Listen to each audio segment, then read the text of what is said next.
The power of forgiveness.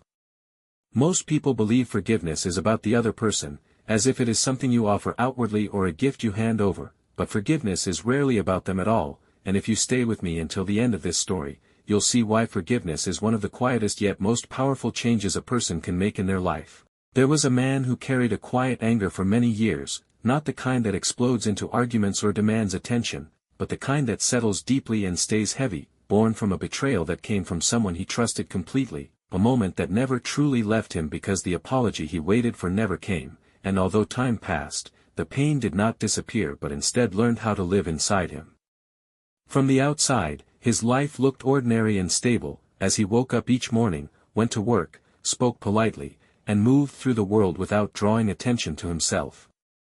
Smiling when necessary and staying silent when explaining himself felt too exhausting, while others assumed he had moved on, unaware that the past remained close, quietly resurfacing in familiar places, old memories, and moments of stillness that reminded him of what had been lost. For a long time, the anger felt justified, almost necessary, because it proved that what happened mattered, and letting go felt dangerous, as if forgiveness would mean pretending the pain wasn't real or that the betrayal had somehow been acceptable, so he held on, believing that holding on was a form of strength and that releasing it would leave him vulnerable or empty. But over time, the anger changed, no longer protecting him but slowly exhausting him, as small moments began to ruin entire days and a single thought could pull him back into the past, replaying conversations that would never change, until the weight he carried started shaping how he saw the world, making him trust less, open up less, and move through life with a guarded heaviness he barely noticed had become normal. One evening, in a rare moment of quiet with no distractions or noise to soften his thoughts,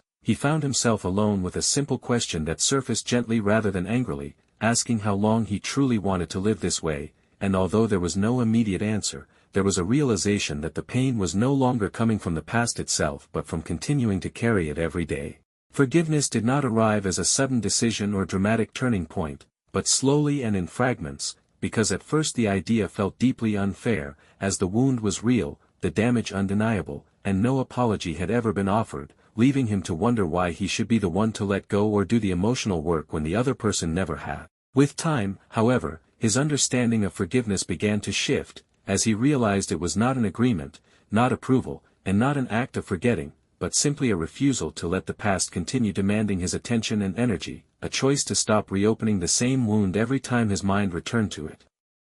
He began in small ways, by noticing when his thoughts drifted back and gently redirecting them without anger or force, even though at first it felt unnatural because the pain had been part of him for so long that releasing it felt like losing a piece of his identity rather than healing it. Some days were harder than others, as the anger returned suddenly and familiar, but instead of fighting it, he reminded himself that forgiveness was not a single act completed once and forever, but a quiet practice repeated daily, something private and internal that he was doing for himself rather than for anyone else. Slowly, subtle changes appeared, as the memories remained but no longer controlled his breathing, his chest felt lighter, his sleep deeper, and the constant tension he had lived with for years began to loosen, creating space for clearer thoughts, new moments, and connections that were no longer overshadowed by the past. Forgiveness did not erase what happened or pretend it never mattered, but it changed how the past lived inside him, turning what once felt sharp into something distant and what once felt unbearable into something manageable,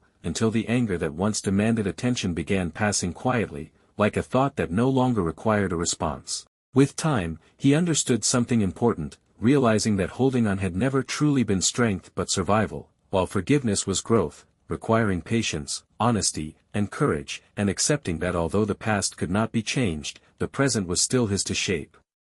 He never announced his forgiveness or sought validation for it, and the person who hurt him may never know, but that no longer mattered, because forgiveness was never meant to be a message sent outward, only a decision made inward. And within that decision, he found a steady peace he hadn't felt in years, not excitement or dramatic joy, but a calm that allowed him to live fully in the present instead of constantly returning to the past, finally understanding that forgiveness is not weakness, but strength practiced in silence, because when you forgive, you don't set someone else free, you set yourself free, and that is the true power of forgiveness.